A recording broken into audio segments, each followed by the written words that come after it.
Welcome to Divisionalysis. In the video, The Nature of Assault Rifles, I introduced the Chameleon. As promised, today, Fog of War will explore just how impressive this assault rifle's talents really are, and make a bespoke build to complement its unrivaled damage.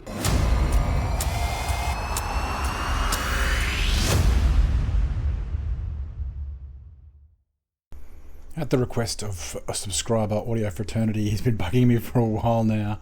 But today we look at the Chameleon. And it's the first assault rifle weapon talent that we'll be exploring and seeing how much damage it adds to the baseline for this weapon, which is a vector format. Former SMG, still carrying some of those traits, slightly lower headshot damage, and instead of damage to targets out of cover, it has crit chance as an attribute. Comes with a 10% stability mod, a 20% accuracy muzzle, 15% crit chance sight, and an additional 20 round magazine, giving it a base level mag of 50, and it comes at 900 rounds per minute, with the lowest base weapon damage for any of the assault rifles at just short of 40,000. Two key attributes to this weapon. One is its optimal range data, 20 meters optimal range, from that point onwards suffering a 1.37% per meter degradation, through to just 50 meters where we're looking at around a 40% drop in its effectiveness. Definitely a consideration for the build that I've got for you today. But the second attribute is its most impressive, and Dave described it best in the Nature of Assault Rifles video. At full power, the Chameleon has no rival. The enraged state that he mentioned was a collection of 3 different buffs that all fall under the category or the title Adaptive Instincts. Shortly you're going to see just how much each one of these buffs adds to the damage level of the Chameleon. There is the crit buff, which I've signified as C in the charts coming up. There is the weapon damage buff, which I'm signifying by D, and then there is the reload buff, which is signified by the R. So those 3 buffs are all incredibly impressive in their own rights. After just 30 headshots, you get 20% crit chance and 50% critical hit damage for 45 seconds. The second buff, a little harder to attain at 75 body shots, but 90% added weapon damage for 45 seconds. And then the final buff, which I think is probably the most underrated of all of them, hitting just 30 leg shots, grants you an additional 150% reload speed for 45 seconds. Any one of those buffs is impressive. But what's more impressive is the fact that you can stack 2 or 3 of those buffs all at the one time, and then to add to the enraged state of the Chameleon, those buffs will stay with you out of combat and refresh to the full 45 seconds, meaning you can go into combat with all 3 of those buffs ready and raring to go, which is a massive advantage. Let's take a look at just how much each one of these buffs, and when they're stacked, can add to the Chameleon's damage. And what we've got here is the final rankings from my best AR video for multi-target DPS and single-target DPS, being 6 targets in both cases. The multi-target is just the weapon going for as long as it possibly can and reloading when it runs out of bullets, and the single target is taking down an enemy, reloading, taking down an enemy, reloading. So similar to the old sustained for multi-target, and similar to burst DPS, but it includes reloads for single target. And this includes their accuracy, optimal range, and overshoot characteristics for each of the weapon. It's actually a real pain in the ass to do these calculations because I break it down into blocks of a couple of meters in order to work out what the degradation rates are for each of the distances. So it's an incredible amount of work. But what you can see here is that the Chameleon, when you factor accuracy and optimal range and those things into play, its base stats are pretty atrocious and it falls to the bottom of the list in both cases. Now, for weapon talent comparison purposes, so that I don't have to do those calculations over and over and over and over again, what we're going to do is we're going to use the raw stats before all of those characteristics are included, just the weapon's performance inside optimal range, without those factors included, and then at the very end, once we work out what talent is best for every weapon, I'll then redo those calculations and provide a finalized list. So when you take into consideration accuracy and optimal range especially, the Chameleon's worst characteristics by a country mile, it falls to the bottom of the list. But when you're looking at just raw stats inside optimal range for single target DPS, the Chameleon actually ranks in at number 15. And that's because the weapon, despite its low stats, has a very good tac reload, which enables it to get onto the next target quicker than a lot of other weapons. For multi-target DPS, it drops down to number 20, although it still has a very good reload time. Its ability to sustain damage at only 3.3 seconds, and combined with a low damage as it is at base level, it falls to number 20. But let's take a look at single target DPS with the Chameleon's buffs. So, ranking at number 15 when none of those buffs are active, with the one buff being the crit damage buff, the Chameleon rises to 94%. So it moves into the second spot, and that is without taking full advantage of that buff. You can build for a 40% crit chance so that you take maximum advantage of that extra 20% offered by the Chameleon.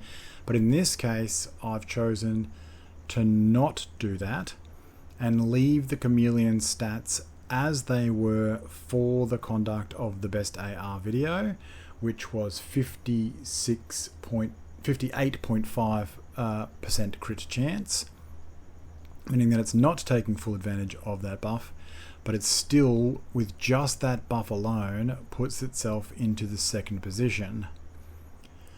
The damage buff, so the 90% added weapon damage, puts it into the number one spot. With just that single buff active, 103% damage of what the St. Elmo's can do, the top performing weapon by a good deal.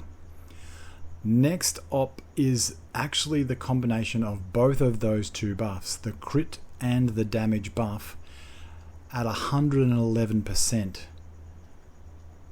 Meaning that the single buff of just the 150% reload speed actually outperforms both of those other two buffs combined when it comes to single target DPS, and puts the output of that weapon to be 111.87% of what the St. Elmo's can do in the same situation. And as it turns out, with 150% reload speed bonus, the Chameleon is now conducting a tac reload in 0.656 of a second. Lightning fast, and that's the reason for its increased performance. We then have three combinations that include that reload buff. The first one being the crit and the reload puts the weapon at 127% of the St. Elmo's.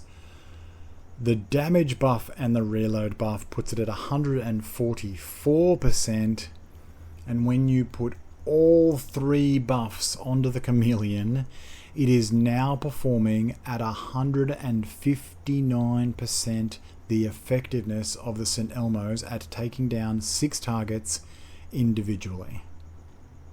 That is a crazy increase on damage. When it comes to the multi-target DPS, we have a very similar story. The lowest performing buff is actually the crit buff, and that's because obviously we're not taking full advantage of it.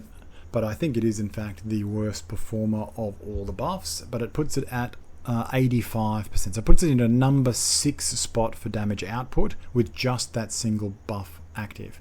And remember, that buff only takes 30 headshots. The next buff, the reload buff, has less effect when we're talking about multi-target DPS because the reloads are much less frequent, and it lands at number 2 position at 94% effectiveness of the St. Elmo's. We then have every other buff putting it out in front of the St. Elmo's. The crit and the reload, the two easiest buffs to achieve, put it at 108%. The damage buff equivalent, almost 109% of the St. Elmo's. And then we have combinations, the crit and the damage buff now put it at 190, almost 120% of that of the St. Elmo's. The damage and the reload 132%, and when all of those buffs are active, 149% the effectiveness of the St. Elmo's at the number 1 position, and that was a position that was clear of its next closest rival by a full 8%. The Chameleon's damage is unrivaled. Absolutely unrivaled. And I'm not sure that there is going to be a weapon that's going to be able to match it in the damage output stakes.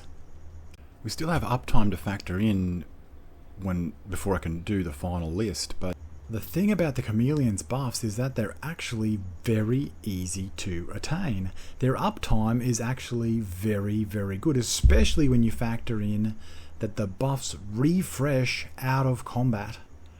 And I am sorry to say that I have been sleeping on the Chameleon.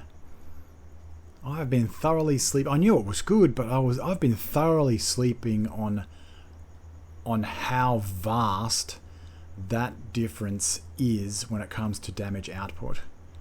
I didn't think there was going to be any weapon that would actually compete with the St. Elmo's for damage output, even with weapon talents included, but the Chameleon has proved me wrong considerably.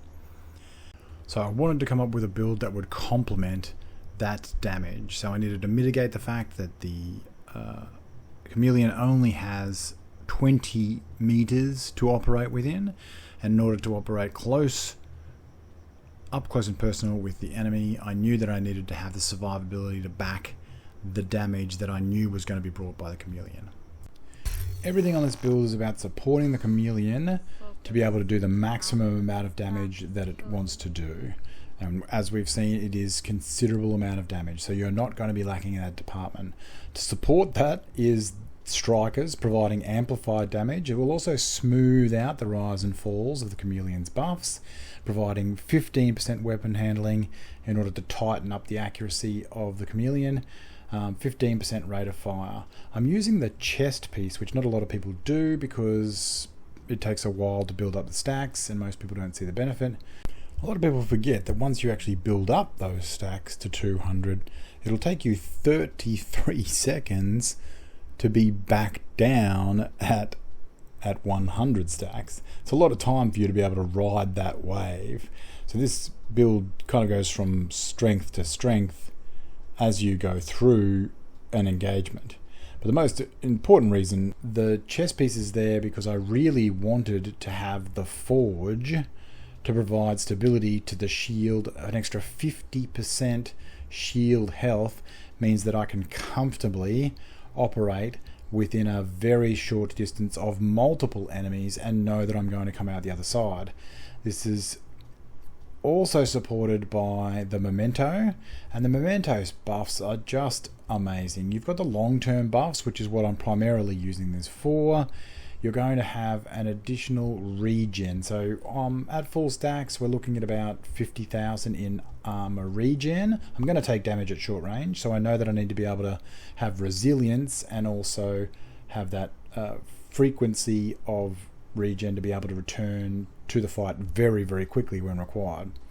50k doesn't seem like a lot, but that is supported by a drone, which is being buffed by the memento again. I've also got the Forge holster, which is providing me 20% incoming repairs, and the memento stacks are increasing the efficiency of that drone, all in all providing probably around about a little over 100,000 regen per second for the build. This is being protected by the bonus armor, which is one of the best benefits of the memento.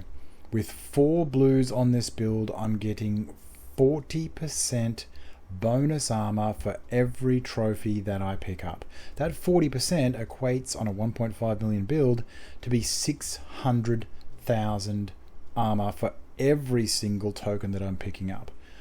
That's pretty much the equivalent of a 6 red build's unbreakable procking every single time I pick up one single token. I'm using Firewall for the Crusader Shield. It's obviously being buffed by Memento all the time as far as its efficiency is concerned. It's a tier 5 shield, but it's also got the Cone of Death, because I know that I'm going to be operating at very short distances. That Cone of Death is just going to amplify damage through the roof. I've got the mods to support that in the shield, meaning that I'm going to be getting an additional 13% damage for every enemy that's inside that cone. If I can get 3 enemies inside that cone, that means that I'm doing 39% more damage to every single enemy within that cone. Well, the first one, at least, because he's going to disappear in a zip. And it'll be the next 2 that'll be suffering 26%. But that is a massive multiplier that cannot be underestimated. So 1.5 million armor. I have a 6 million HP shield. I'm being regened at 100k per second, and I'm picking up tokens that are giving me 600k worth of bonus armor every single time I pick up one of those tokens. I mean, it also comes with an additional skill efficiency and an additional 10% weapon damage just to boot, but the damage that is put out by the Chameleon needs no support other than that survivability that this build brings in spades. As those striker stacks build, as you get those buffs up, you just go from strength to strength. You're going to maintain the buff from the memento. The build just rips through enemies, and it's actually a real pleasure to use. A couple of quick tips for the build. So if you're using memento, and this goes for any memento build, the loss of stacks every time you fast travel is a pain in the ass, but that only occurs if you fast travel to a safe house, which is refreshing everything about the build. It refreshes your ammo, your medkits, etc., but it also refreshes all the buffs as well. If you don't need any more ammo, if you don't need any more medkits, which with this build you generally won't, then fast travel to a mission instead, and you'll retain your memento stacks. The second one is that you want to be stacking one of the buffs that you don't have at any given point in time. This will smooth out the damage, and as you saw, even just one of those buffs puts the damage of the Chameleon into the top tier as far as damage output is concerned. So maintaining just one of those buffs at any given time is going to give you all the damage that you want. So as soon as you achieve one buff, start stacking the next buff, so on and so forth, and then hopefully by the end of the engagement, what you've actually got is all 3 buffs. When all the enemies are dead, it then refreshes for your next engagement as you go to the next one. The other tip is that stacking of these buffs you can make easier on yourself. Use turrets to stack the striker stacks and also the body shot buffs. Use enemies with helmets to stack the headshot buff. You can make changes as you see fit. I've thrown a protection from elites mod on here. Normally I'd put like 1 incoming repairs mod on builds like this with a healer drone to amplify outgoing heals, which are being buffed in turn by the memento, just to increase that multiplicatively. But in this case, I've already got the Forge on, which is providing me 20% incoming repairs. You can throw another incoming repairs mod on there, throw some extra crit on there if you really feel the necessity. But honestly, you won't. Named bosses, majority of them, with a certain amount of stacks or buffs, are going to disappear inside of one clip. And at 1035 RPM on a striker's build, one clip is down to 3 seconds. So have fun with it. Rediscover the Chameleon the same way that I have, and have a blast doing it. If you like, then like. If you want to see more, subscribe, and I will see you in the next one. Fog out.